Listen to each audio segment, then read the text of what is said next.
The first item of business is the approval of the prior meeting's minutes. Has everyone had the opportunity to review those minutes? Yes, sir. Do I have a motion to approve the minutes? So moved. Do I have a second? Second. All in favor? Aye. Aye. Aye. Aye. Those opposed? Hearing none, the motion carries. Thank you very much. Karen, I'm playing catch up. What's the next item on the agenda?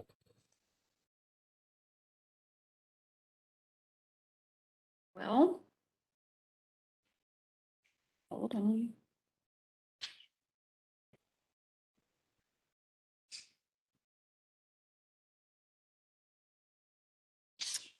Pete, the review draft for collection system and disposal system. Thank you. Hold on.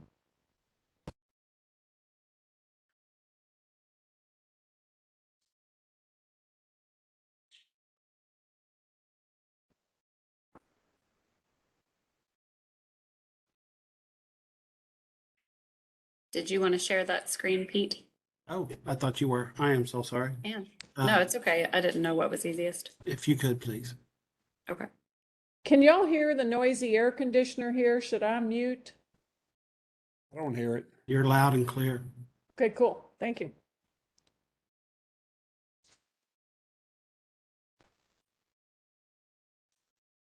Okay.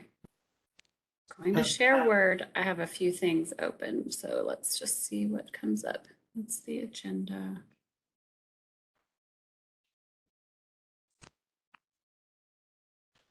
Just if I could, before we get started, we received a memo from the mayor's office regarding changes to the Open Meetings Act. I just received it. I haven't read it very well, but one of the things in there that says that members must stay visible at all times when business is being conducted. I don't know that, I mean, we just got this. I hadn't had a chance to look at it, but please, until we get everything straightened out, do your best to stay camera on during the discussions tonight, if you're a member. So I wanted to go through, and I know that there was late documents sent today. After the last meeting, Karen and I have talked and we've bounced language back and forth trying to resolve where we're at. We received some documents from the NWRA today, but what I would like to do is go through the changes that we have made, and hopefully that will satisfy the committee that we've done our best to collaborate in what we're trying to do here. So it's not a lot of changes, but Karen, can you scroll down to, yeah, thank you. Residential, can you put it back into different markup? Let's do the next level up. All markup is fine.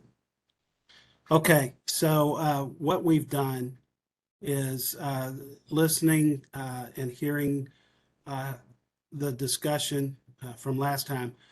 What we have done is taken out the definitions because the words organized, unorganized, open, all that kind of stuff seems to be part of the issue. And what we have done is tried to put the words back into the different sections that explains the system, not using terms, and so to speak. So just going through, you can see that we scratched the definitions at the top. I've scratched organized from the document. And it says residential collection in the Urban Services District and the City of Shively is provided by city employees of the respective cities using municipally owned vehicles. So let's go to the next section. Contracted collections, remove the word organized.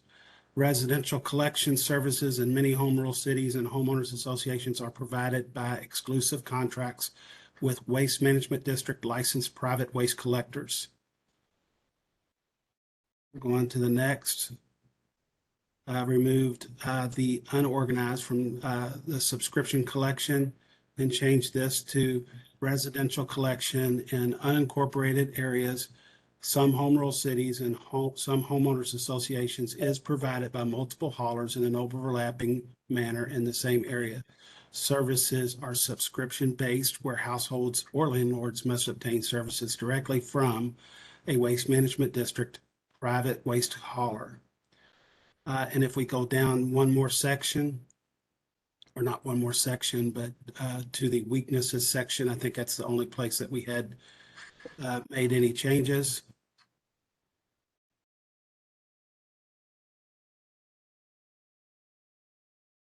We took organized out everywhere, but just making that clear.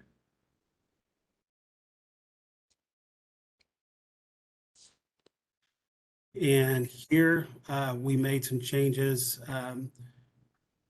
in the weaknesses that the subscription-based collection system in unincorporated areas, which is 40% of the solid waste management area provided by multiple haulers in an overlapping manner, is inefficient compared to contracted areas using a single hauler.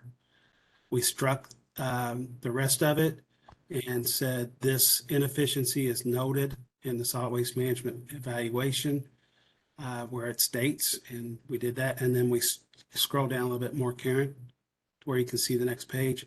We struck that next section because it wasn't actually really needed at this point, and then just provided the examples. And that, I think, was the changes that we made in trying to work to come up with a solution that would work. So don't worry about that part's right there. I'm going to get into that in just a minute. It didn't format correctly. So thoughts?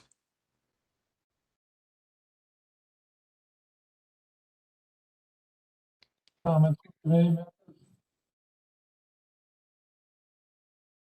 You know, the one thought I have is inefficient might need to be modified to say energy inefficient or labor inefficient or something.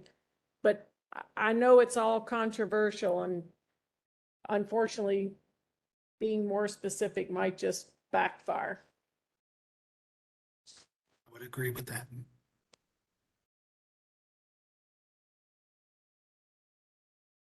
Actually, I like it much better than what was there before, because I still think that the words before were a value judgment, and that's not really what's going on here.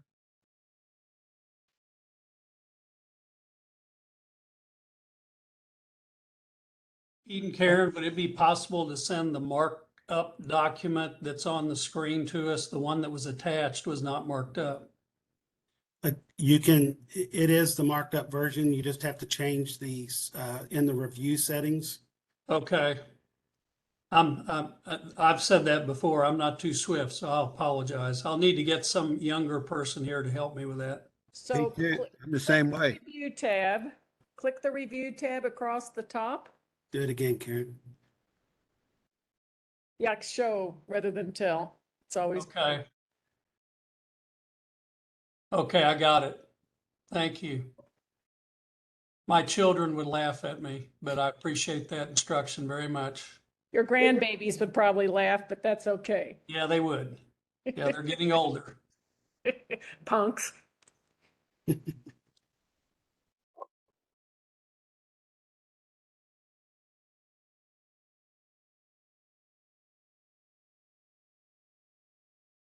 Any other comments with regard to this section?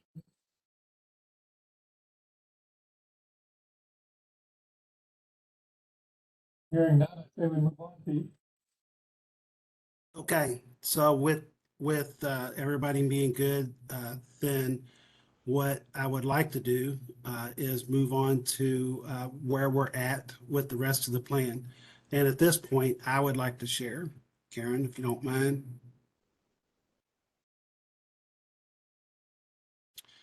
That brings us to putting all of our chapters back into the original document, which I have started to do. And based upon our conversation just a moment ago, I can now insert the collection system into the actual plan. And here we are, just want to go through it. This is the plan. So keep in mind that the reason I took it out of here is because when you try to use the document to the extent that we do, formatting can get off. It's not always fixed in here. So keep that in mind, please. So the area designation and who we are, all the incorporated cities, which we can't list, we have to make an attachment. The governing type, which is a 109 board non-taxing, Bob Schindler chair, all the individual board members, the address, which is where everything comes to, who the solid waste coordinator is, which is me. I have not gotten to the point where I'm completing the advisory committee members. The preparer, I put my name in there because somebody has to be responsible. The resolution to adopt the solid waste management plan, once we go through the 5-year process of public hearing, the plan has to be adopted by resolution. So they ask you for a copy of that resolution. They ask you for document or proof that you publicized it in a newspaper in a certain manner, 2-column widths, and that it says everything that it needs to say. And then we are into our collection system. And if you remember the color codes on the actual Word documents, that's the same ones here. I will be copying and pasting those in. So now that we've completed the section there, it comes to the collection system implementation schedule and specific actions. And before we talk about what the drafts that I've started with, I want to go through the rest of the plan a little bit. You have the disposal system, and this is using, we have to put in the population projections for the different years on out, the waste generations, what we expect. Then we need to list all the different types of disposal facilities. Not just disposal facilities, but talks about what's hosted in your solid waste management area. This is where it gets into landfill capacity. And it comes into capacity assurance letters, in which case all the places that receive waste from Jefferson County, we need to get a letter that they assure us that they have enough capability for the waste in Jefferson County for the next 10 years. So we have got assurances that we've got a place to send their waste. Talks about different disposal proposed options. It talks about debris management plans, which is currently under review. Same thing, strengths, weaknesses. I've just started to look at a couple of these things, doing the debris management plan, looking at some of that stuff. We won't get into that yet. Then it gets into the recycling and reduction section. I've already started to paste in what we have completed as a committee into the document.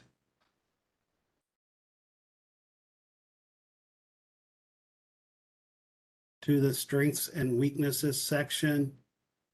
And I have not started any recycling reduction implementation schedule, but that is something that's where we're going to next.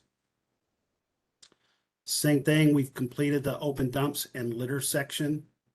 I've put all of that in. We do have one section that still needs to be built out. And I have not put any specific actions in there. It does keep in mind that there's 2 sections of specific actions. One is for the open dump, and one is for litter prevention. So we have two within that same chapter. The facility siting, I have been working with the Louisville Metro Department of Planning and Design. I did show you guys that document and told you that it was over there and they were reviewing it. They have changes that they want to make to that document to make it a little bit more up to date and accurate. So I have not gotten that back from them yet, but as soon as I do, we'll see what they have to say. To a big degree here, specific actions for us will be very limited because a lot of this is done through the land development code, which is already completed, and we'll just basically discuss the licensing side from the waste management district standpoint. Enforcement, we've put in everything. Well, I have not transferred what this committee looked at into the actual document, nor have I made any specific actions. I talked about the financial mechanisms, and this is that section just for people to see what we're talking about and something that we're going to have to work on at a certain point. I hate this section because it, how do you do something like this? So it talks about the different financial mechanisms that we have in place, how's the position funded, and then it kind of gives like anticipated revenues from license fees out 5 years. It talks about municipal garbage collection, city and or county. It doesn't really work for us very well. Franchise fees, we don't have any of that, don't anticipate any of that. Permit fees, we don't issue permits. Transfer station fees, that's something that we do. We don't have convenience center fees. We don't have a tax. We do have proceeds from the sale of recyclables. We don't use landfill user fees in that sense. We don't have a host agreement, so we can't have any fees there. In general revenue, sometimes in other counties, they're talking about the budget of the city to do these things. In Jefferson County, what I have been told in the past is that all we need to do is cover what the waste management district does. Whereas I think other ones would look at what everybody in Jefferson County is doing solid waste management wise, which would be an almost impossible task for us to do. Some of these other things, the grants that are out there is something that we do get some of those. And then we talk about the different expenditures, capital, personnel, collection, disposal, enforcement, and so on and so forth.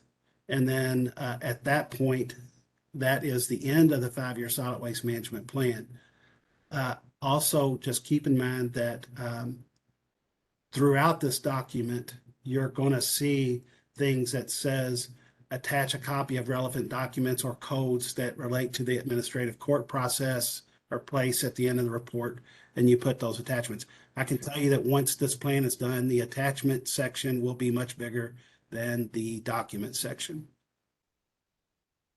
So does anybody have any questions? Now that we've been into this and looking at chapters, we're starting to bring it back into the full document. Does anybody have any questions about how the plan lays out and what the process is as far as us going forward and completing it? Would you want us to vote on the part that we all agree on?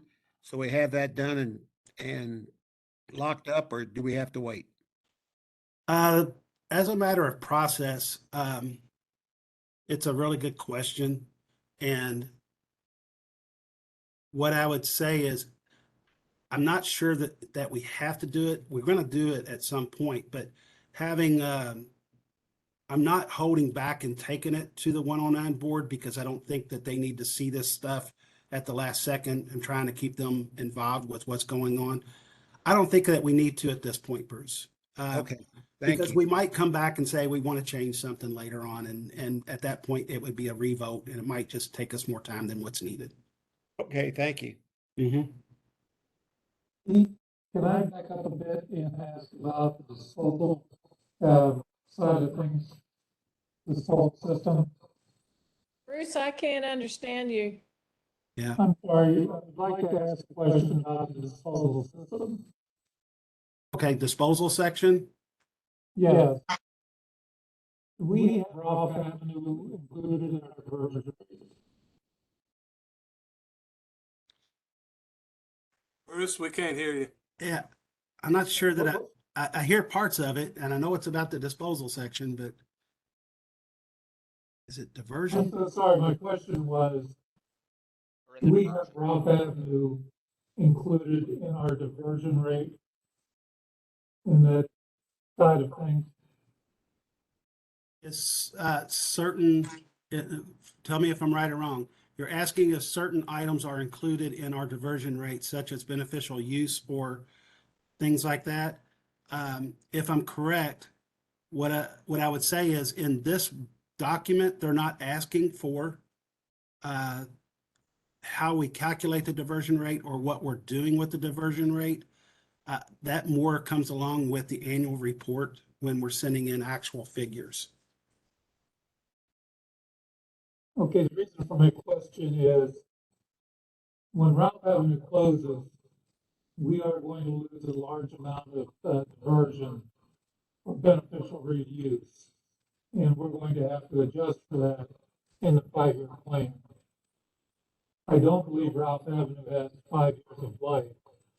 So how much of that are we going to have to replace? Okay, so, and I'm still barely able to hear. So the concern that you have is about when Ralph Avenue closes, what we've had as beneficial use is suddenly going to be, we're going to have to make adjustments for what we're doing there. Did that get it right? Yes. Okay, so I agree with you, Bruce, and it's a very big concern. There are several larger beneficial use areas that we have, natural products, Ralph Avenue, like the Louisville Underground was at one point. And I think going into this disposal system, and this kind of works into what we have already been doing as a committee.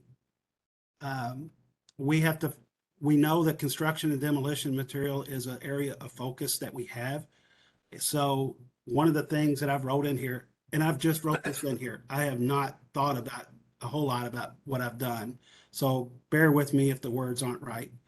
I put in here as one of the considerations is to hire a consultant to assist in improving end-use opportunities for drywall, concrete, and shingles with the end goal of establishing better economic conditions for mixed construction and demolition waste recycling. So understanding that there's a lot of this material that's out there that's suddenly not going to have a home for the recovered side, having us as a goal in the disposal section to be able to start recovering that and get a facility that can do that by improving the materials that can be recovered in the community. And I think that that's consistent with what we have talked about as a committee over the past 2 years. So that is kind of where, does that kind of address what your concern is? Yeah, I guess in terms of tons, how many tons does Ralph Avenue take in on an annual basis? Is anybody hearing it a little bit better than me? How much? Bruce, I see he has 2. I'm wondering if one of them needs to be muted.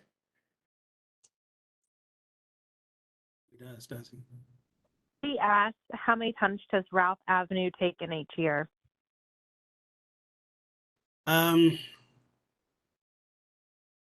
the top of my head, I'm gonna say somewhere in the 100,000 tons, but you know, it is going to be coming to an end very soon, I believe. Thank you. Mhm.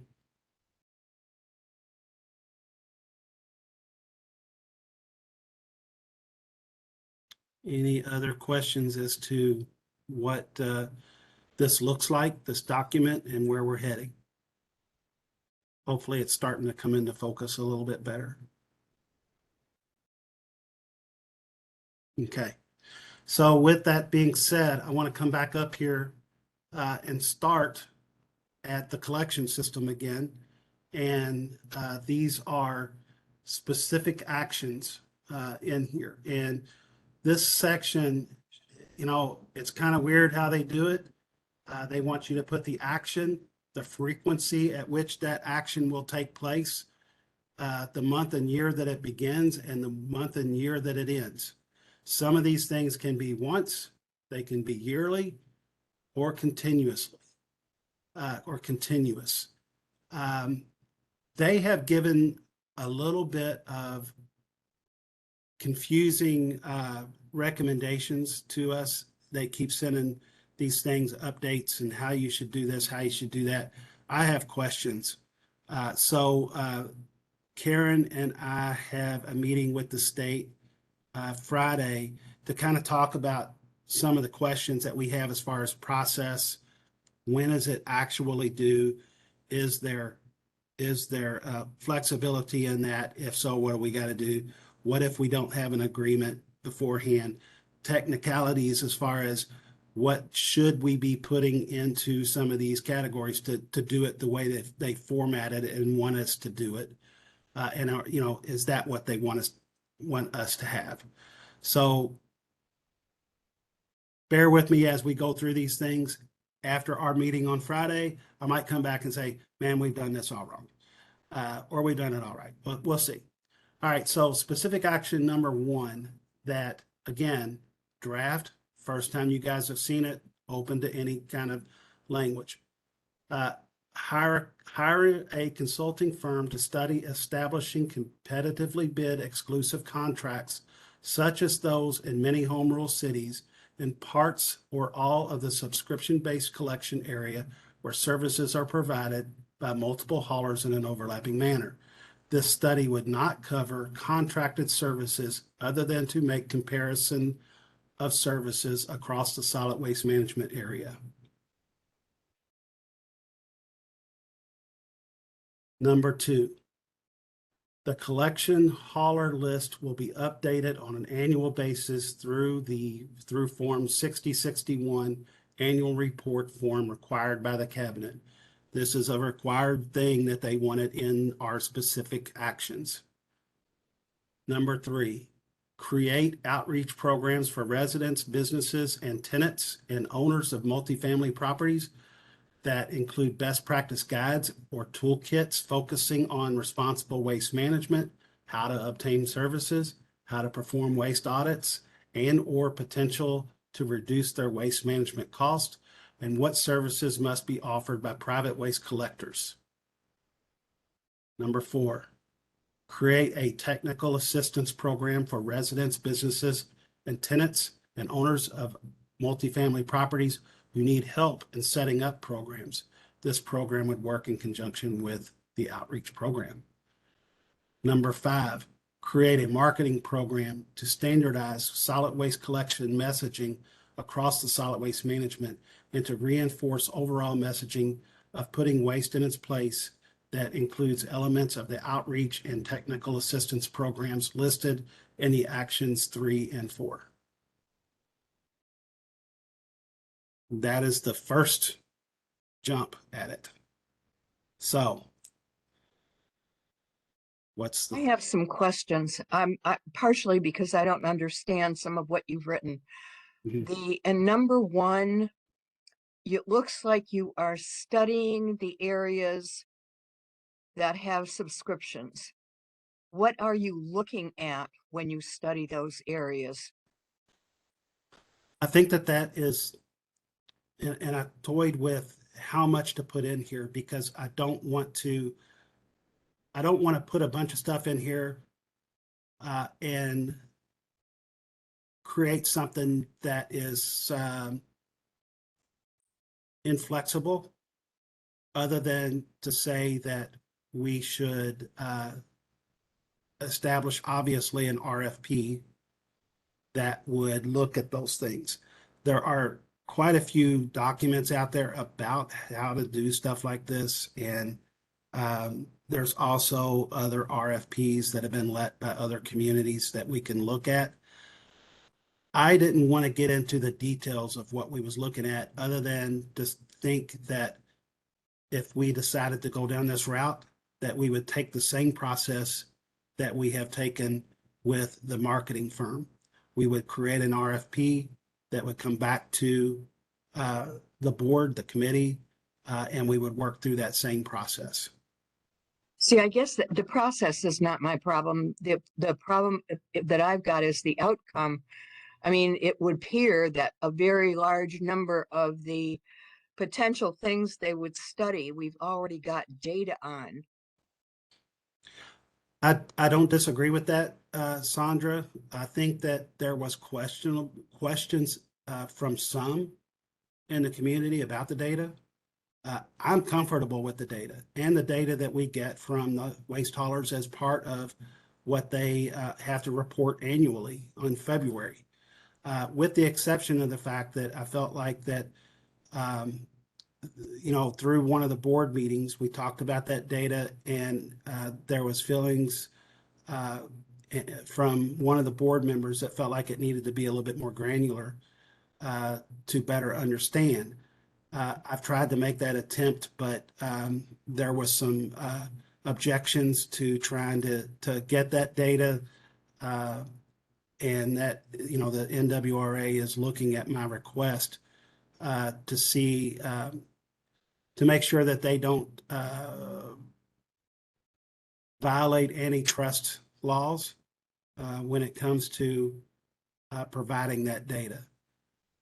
So I tried a second time to reduce the request to be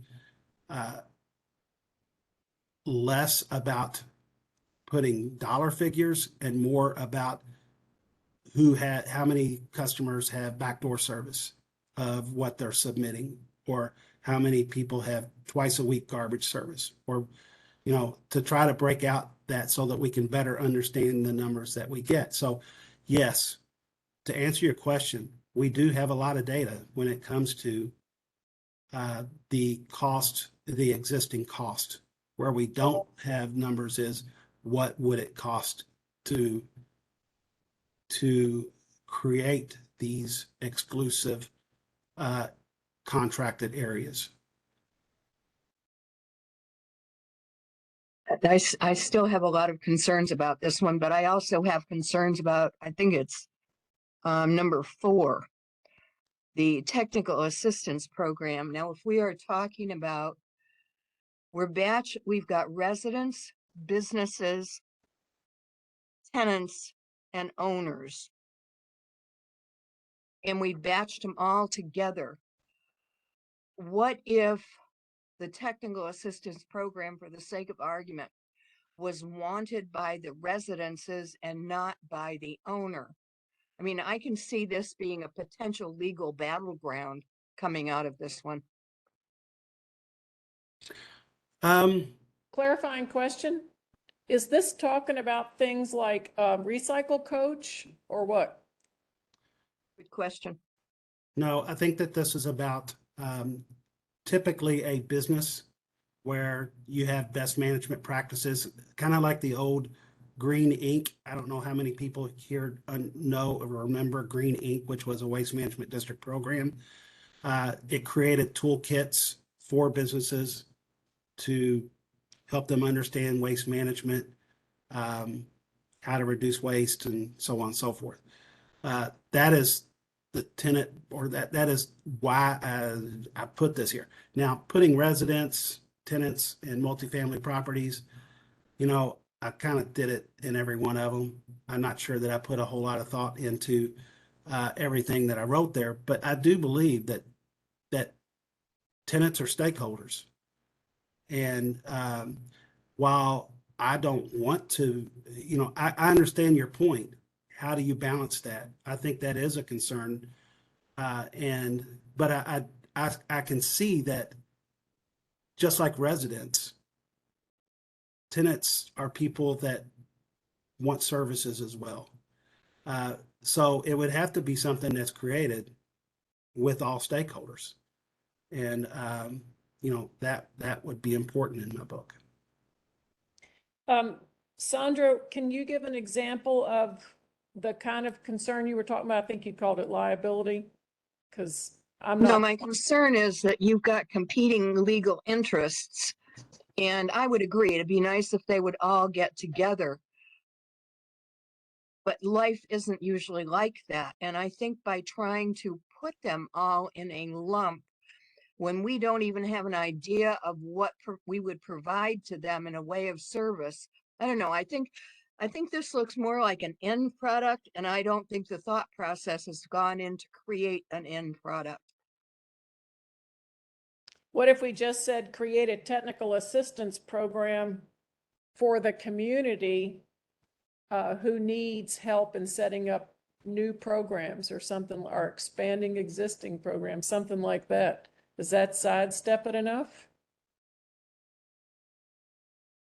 I wouldn't even put the community in there, just creating outreach programs. And I think you could target different outreach programs. But when you put this whole batch together, all I can see is lawyers rubbing their hands in glee. Would it be something that creating technical assistance programs for the different waste sectors? It could be. So that gives us the opportunity to build into what we need and not necessarily put us in a box. I think the broader that this one is, the better. The one where we're talking about the preliminary to franchising kind of gives me a lot of concern in a different way.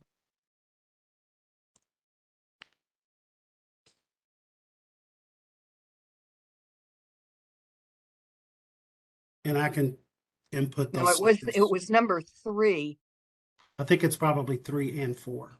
right? And I can input the different sectors: residential, ICI, self-haul. Yeah, I think if we thought it seeing through, we could construction make equipment. something that would work, but this, It's a first look at it. I agree.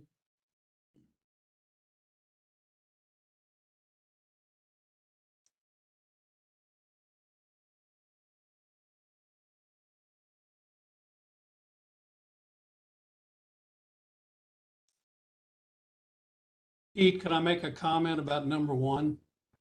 Sure. I wonder, I was just reviewing the 10-year study. I wonder if the first step should be to contact those collectors that work in those suburban areas and have specific discussions with them. That action was really identified in the long-term part of the study, not the short-term.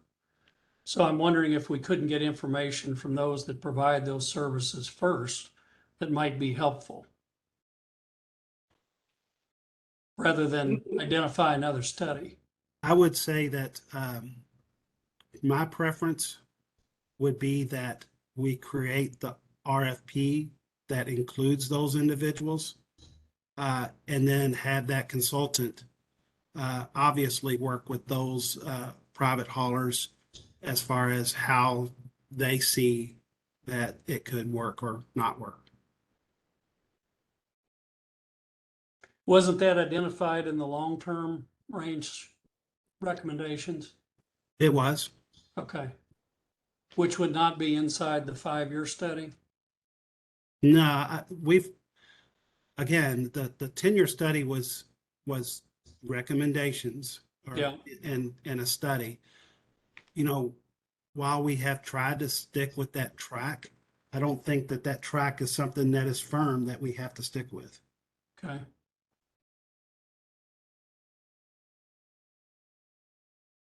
Just in terms of budgets, if we were interested in that, I think there's a wealth of knowledge throughout Jefferson County that we could probably elicit without spending a lot of consultant money. Just a suggestion to the committee. I think that I understand what you're saying, Brian.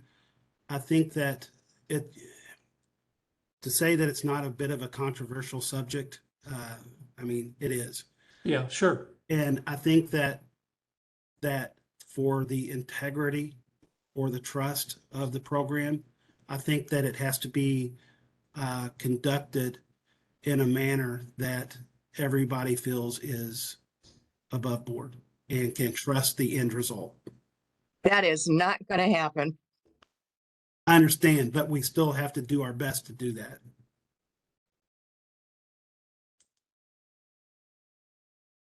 So how would we move forward with it if do we listen to just one side and not the other?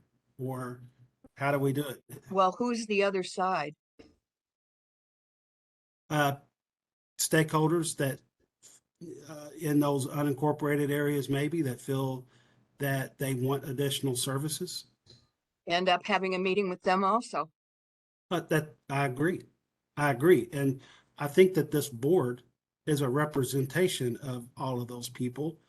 And this committee should be able to do that in open public meetings to allow people to have their input. My only concern is that I don't think the private sector has to tell us what they're charging, and therefore it's going to be difficult for us to analyze the cost effectiveness of the current system versus alternative systems. You know, I agree with you, but it's not our job to look at the cost effectiveness of people that are not parties to what we're dealing with. What's that mean? The two individuals contracting in a subscription service, it's not up to us to make them efficient or inefficient. Well, but it We're is here our, to look at recycling and the goals of recycling, not the monetary flow in a subscription system. and I take your point, but I also think that if our goal is to get more people to recycle, if the cost of having curbside collection is a significant impediment, then we do have to look at how can we bring the cost down so that more people can afford it. That's the legitimate perspective that I think we have to take into account. Okay, but if that's true, then we go back to Brian Slade. Why are we not talking to the service providers first?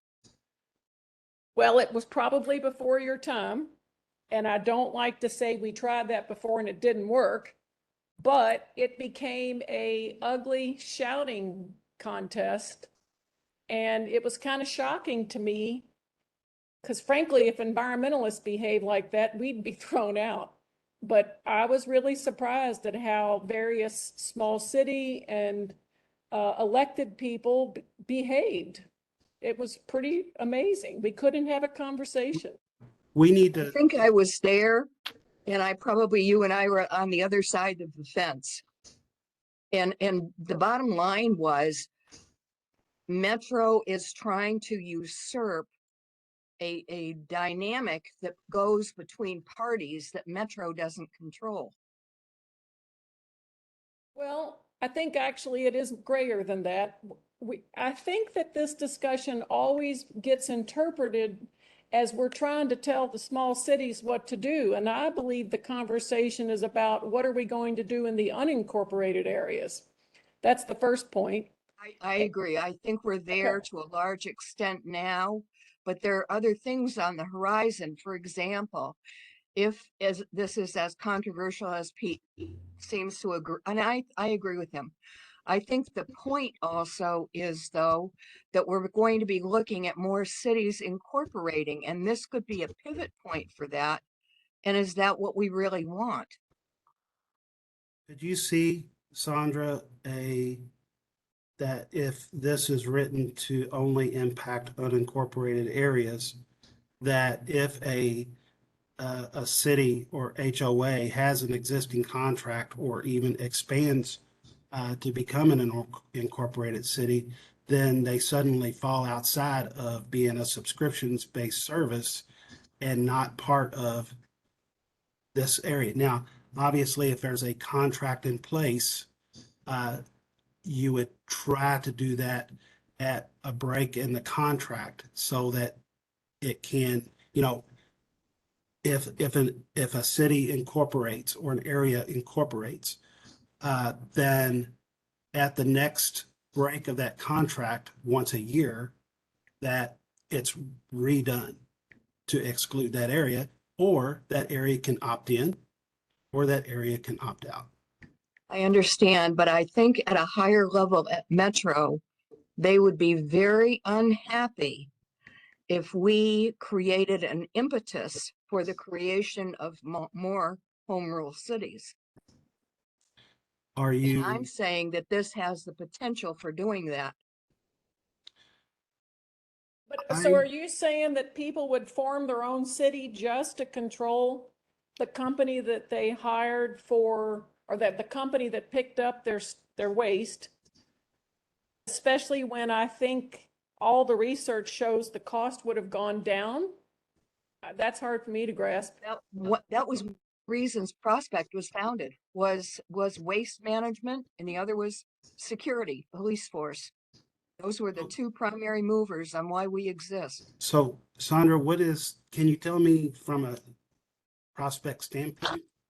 Well, from a Prospect standpoint, I've been assured it would not affect us. But from a standpoint of the advisory committee, it looks to me like this recommendation has a potential that is much more far reaching than waste management. So my question was actually going to be, why did the city of Prospect, what was it about the solid waste management system that made Prospect that a big issue for them? Oh, just exactly what you said. There were a number of people contracting and they wanted to consolidate it. And they were more than willing to pay extra money to get more services. So the people in Prospect, through their government, created they created a city and they took control of their waste management by a contract. What is so different about trying to do that in an unincorporated area? And to your point about what Metro government is going to say and unintended consequences, I understand that the new House bill that was passed, I understand that that's out there. And part of that impetus of creating that was that people wanted services in the community. So we can still do this and make it flexible enough that allows whatever is supposed to take place. Now, Metro government might come back and say, we're not in favor of this. Okay. I mean, I understand that, but okay, so then there's still the decision, do you move forward or not?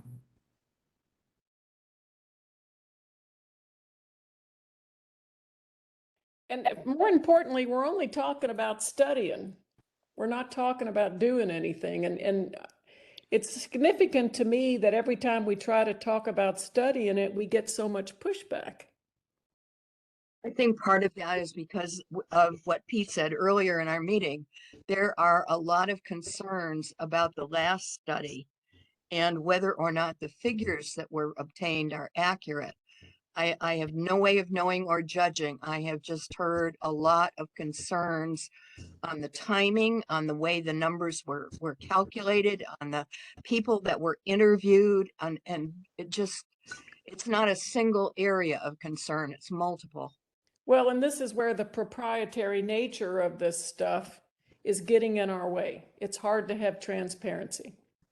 So the conclusion of the discussion I think that we're having right now is there is really a need for us to do an RFP and to conduct this with the input of people, just like we've done in the marketing RFP, to make sure that we're going to do it that in a way that makes everybody feel like that it's fair.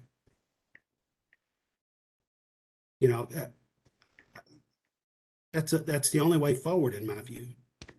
Well, the other alternative is to do nothing, which is not working for us.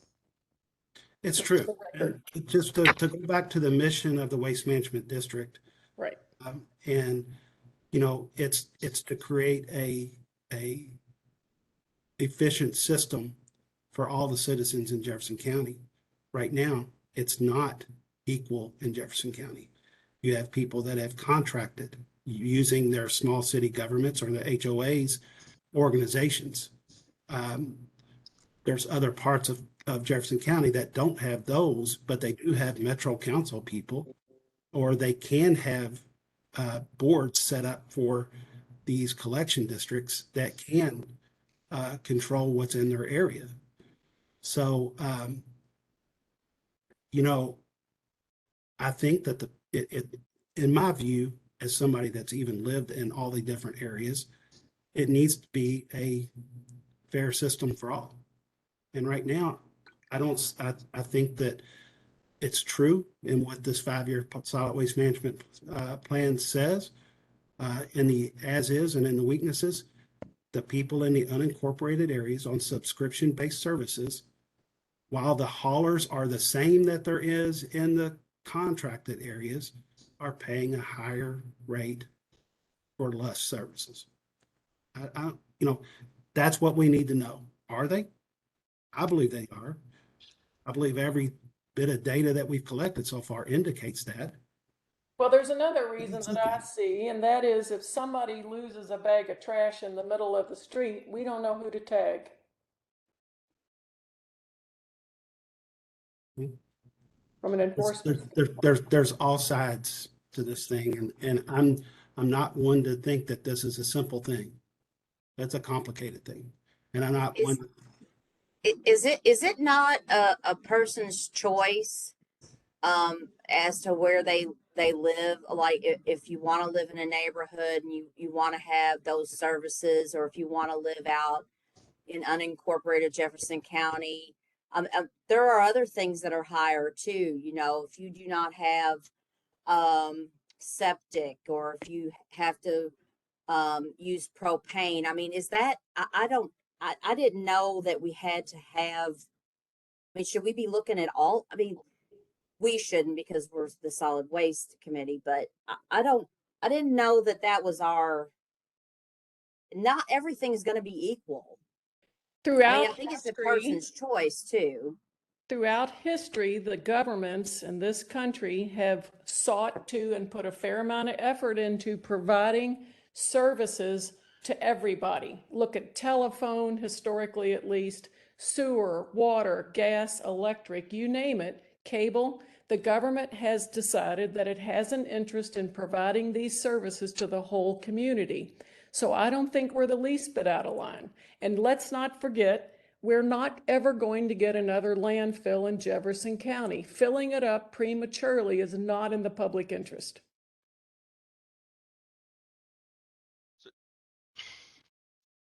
See, I don't disagree with you on your last statement at all. I think that is our focus.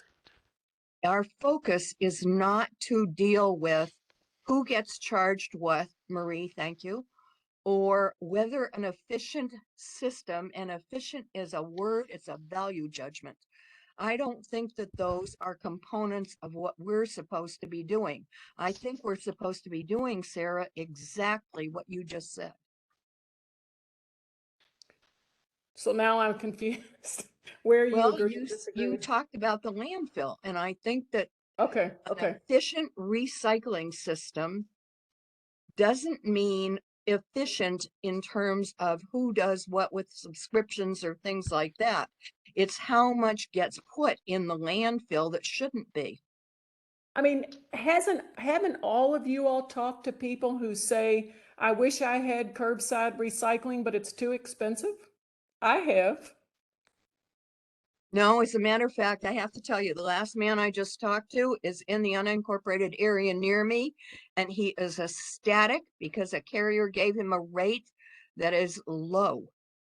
And that I've was talked to interesting. people like that too, absolutely. But I'm just saying that if we want to divert more recyclables out of the landfill, we're going to have to make it more accessible. And in some areas, it's significantly like 400 and 500% more expensive than it is in other areas. So I think it's reasonable for us to investigate strategies for lowering the cost. We do it on all other elements of infrastructure. Except in Louisville, we don't because we have a partial merger. Well, Right. which I mean, I think infrastructure? honestly that's the biggest confusion for me right now is not that the Solid Waste Region Board doesn't have the authority to cover all aspects of waste collection and recycling in Jefferson County, but when you're talking about equal versus equitable, there are two different things. You might have a group that wants more service than another, but I think we definitely need to do what we can to provide better access to higher recycling volumes, which is something that we're committed to doing and have been doing. Well, I here's just my attitude. I've been doing this stuff for maybe longer than almost anybody here, since 1990. And we still have segments of unincorporated area where the majority of people do not have curbside collection. What we're doing isn't working for those folks. And with the exception of fire protection, I do think all other aspects of infrastructure in this community are equitable and equal. Oh, I I think- love police, Before for we go, example. That's a personal opinion, and this is going nowhere quickly. And I'll honestly, can we get back on track? Because I have a we landfill to don't run. need to go down a rabbit hole of every other service and merger and all that kind of stuff. We know what that brings up. But the mission of the district, in my view, is that we need to try to provide services and we need to try to do that efficiently and at a lower cost as we can for everyone. And I don't see how contracting subscription areas is by the metro government or whoever would be created to oversee these collection contract districts is any different than what people would do in a home rule city or an HOA. The people that in these areas that have it, do they have a choice? Well, they have a choice. They can move out of the city or not. But the city was, according to Sandra, and I think other cities as well, solid waste management was one of the reasons that they did incorporate, and one of the reasons why they wanted a contracted system, because it was better for their community. It didn't wear out their roads as much. It was safer. There was less pollution, and they got a lower cost. I don't see why anybody else wouldn't want that in Jefferson County. Screen changed. I don't know if you were headed toward something different or if you want to bring it back to the document. Oh, I'm sorry.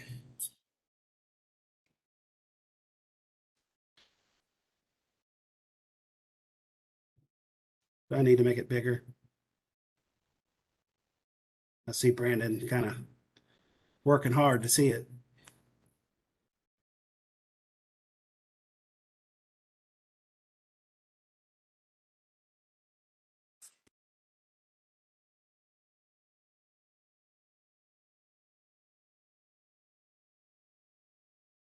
I did put the mission in the chat just so everyone could read it because it does include efficiency. Does or does not? It does. I can't see the chat.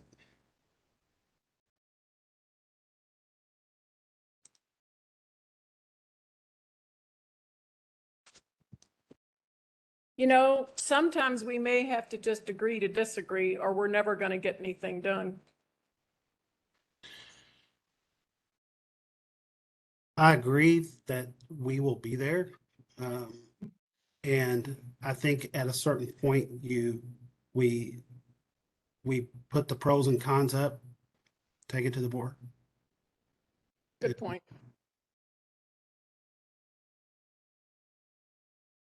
Moving on, what's next subject, Pete?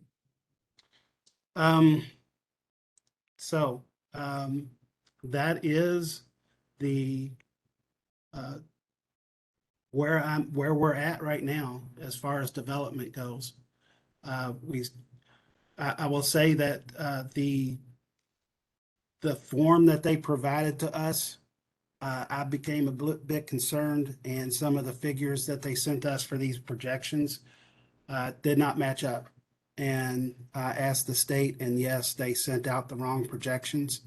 So they are in the process of redoing those projections. So this right here may change slightly to the right process. I'm hoping that they don't send out another form and say you have to re-put it back into the form, their new form. But these are based upon census data and waste generation statistics from what is reported. So the waste is generated based upon how many pounds per person in the population projections. So I don't know how accurate that they actually are as far as waste generation projections, but this is one of the areas that is still being worked on.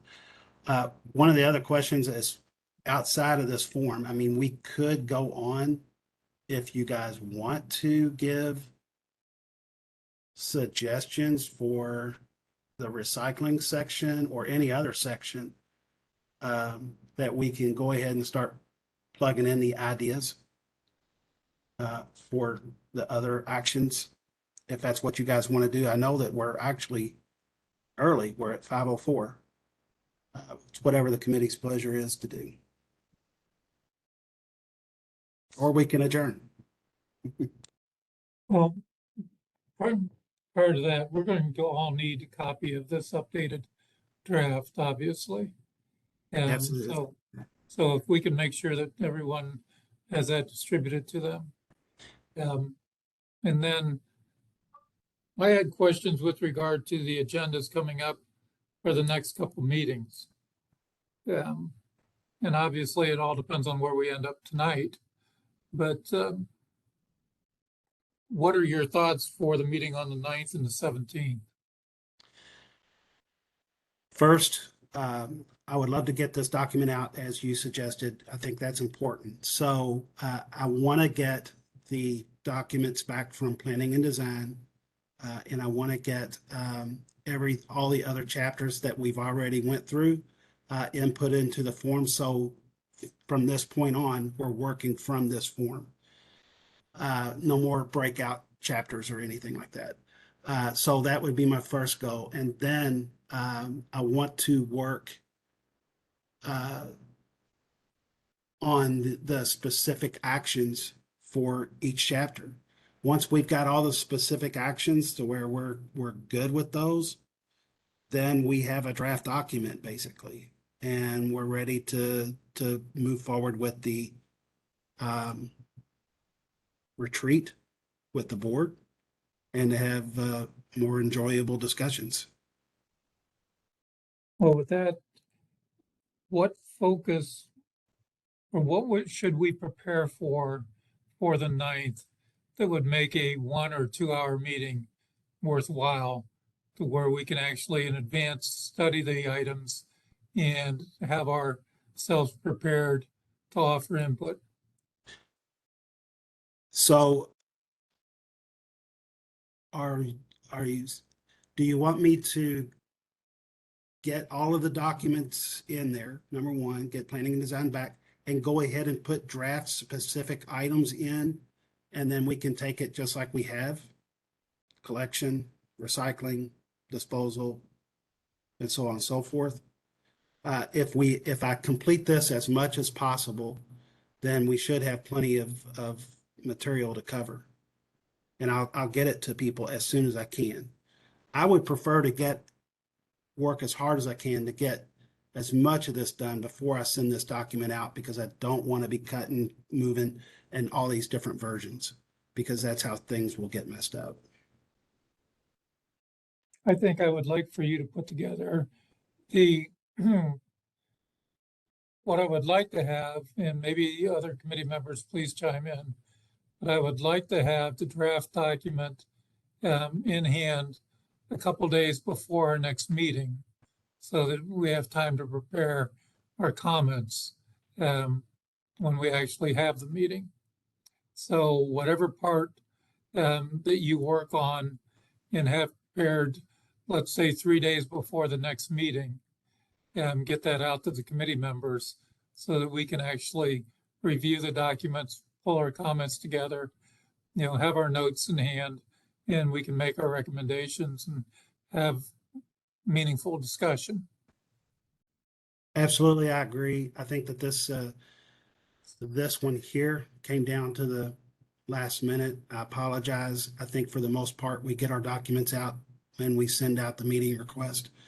But yeah, that will be the task, and that'll be the goal. Any other committee members' comments?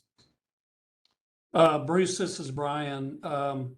Chairman Schindler asked us to make sure that we communicated with stakeholders.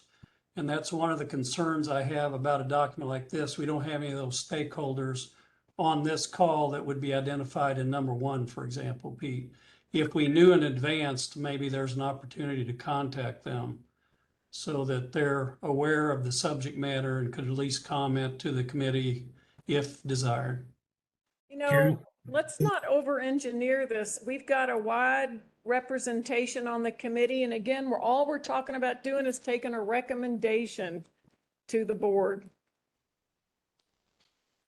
Let me say this. Any of the stakeholders that have been identified and we've had contact with automatically get notified of these meetings and get the documents just as every committee member here does. So they do get notified.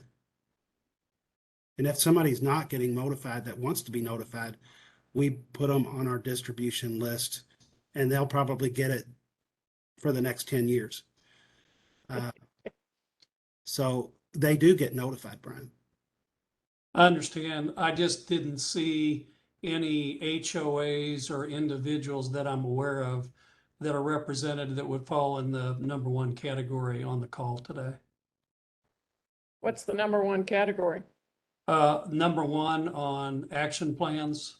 Yeah. So while I just don't, and I know Chairman Schindler did ask us to make sure to communicate with stakeholders involved. I distinctly remember that. I'm just being honest, Pete. That's what he told us.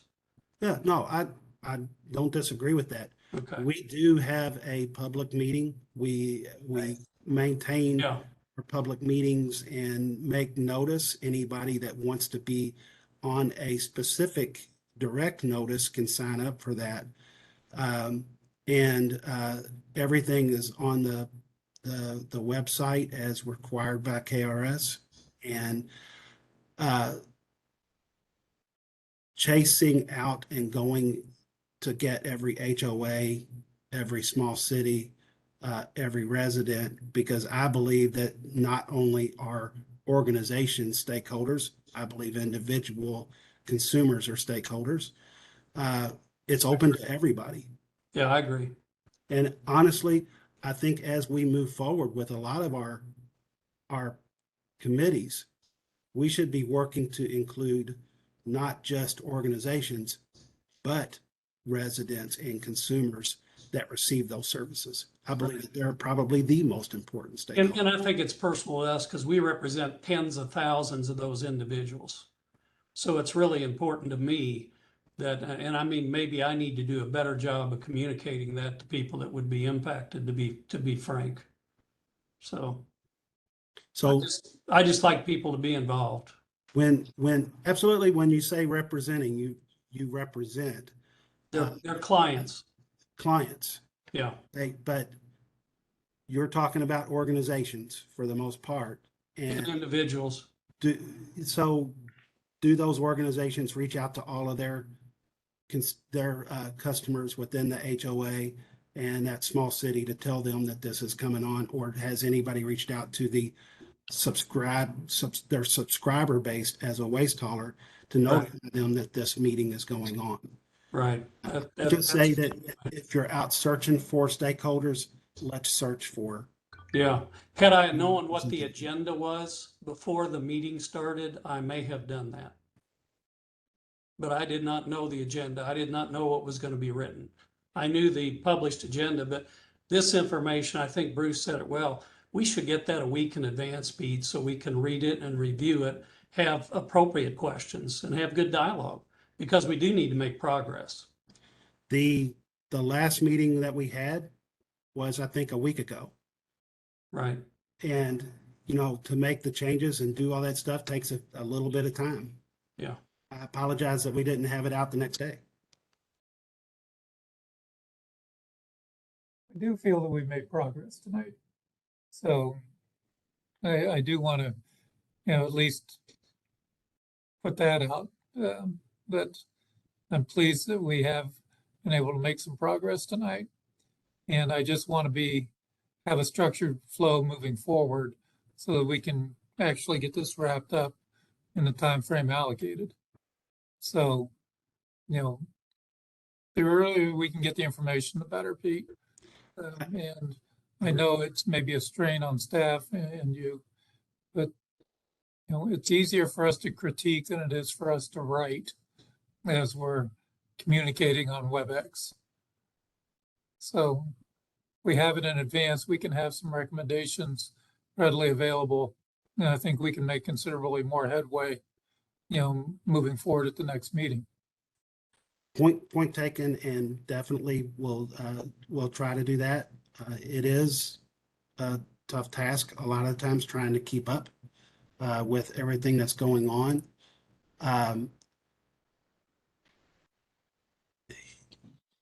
And Bruce, to your first point about making progress, I think we made major progress tonight. I really do.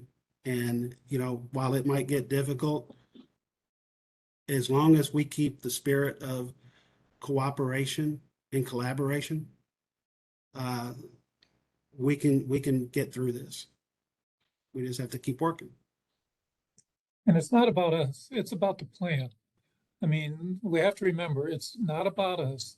It's about the plan and what's best for the community. And, we have to always look at that as our end point.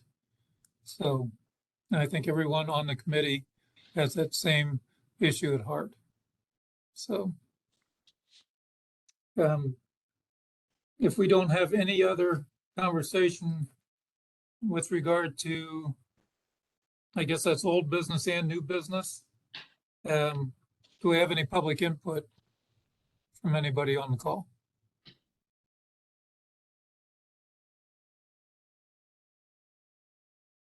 Hearing none. Obviously, we discussed the outline of the next meetings. We have a meeting on the 9th of August and on the 17th of August. And then there is the retreat for the 109 board on the 24th of August. Is that correct? I think that's tentative. And I want to say tentative until after we meet with the state on Friday to get a better understanding of the deadline. Because it falls on, does it fall on a Friday? Is that right, Karen? I think it was a Saturday, which was No, the It's issue. on Wednesday. It's on Deadline. 24th. Yeah, it's on 24th of Wednesday. Yeah, he meant the deadline to submit the plan. Oh, I'm sorry. Saturday, so we were trying to work backwards in the timeline.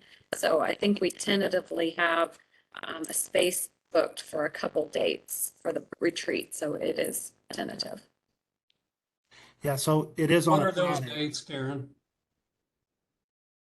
See that? Look, hold on just a second.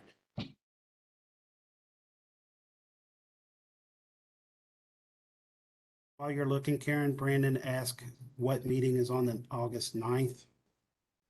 That's the original time frame for the subcommittee, and so we're trying to use that time for this whole advisory committee. That's from 2 to 4 p.m. on the 9th, correct? That's correct. Those would both be full advisory meetings, right? The 9th and 17th. Yes, but Yeah. I would say that, Brian, as the last couple, it's very difficult for a lot of people to get here for the meeting that's in the middle of the day.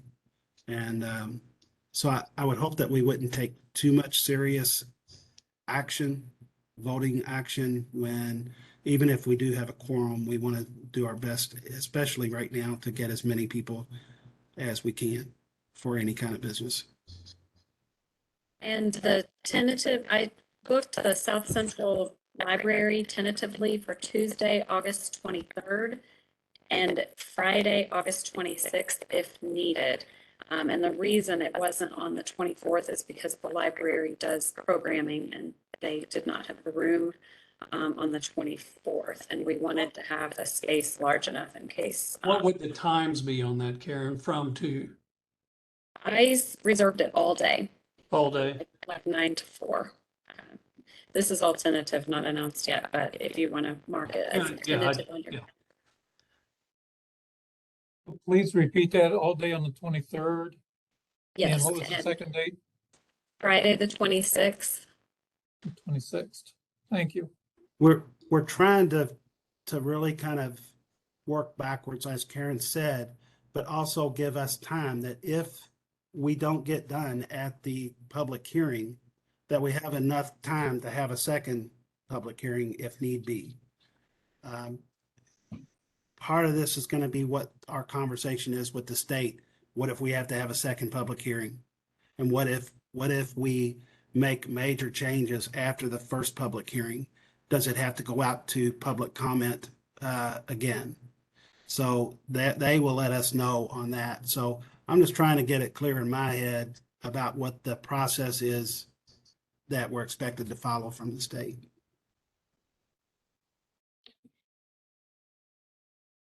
Any other questions from any committee members? Or anyone that's on the call, please?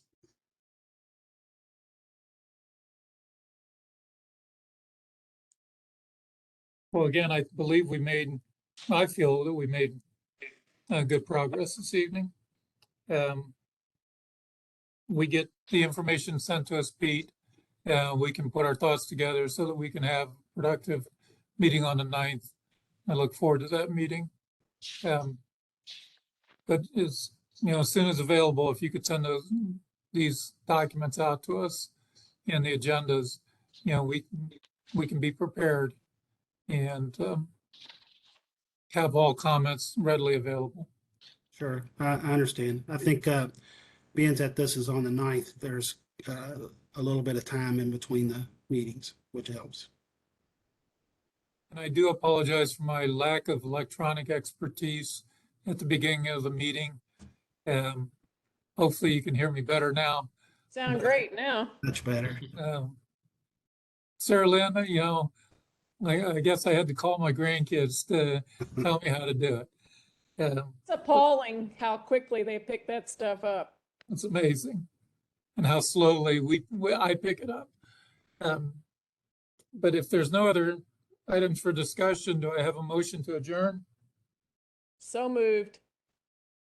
Do I have a second? Second. Second by Mr. Slade. All in favor? Aye.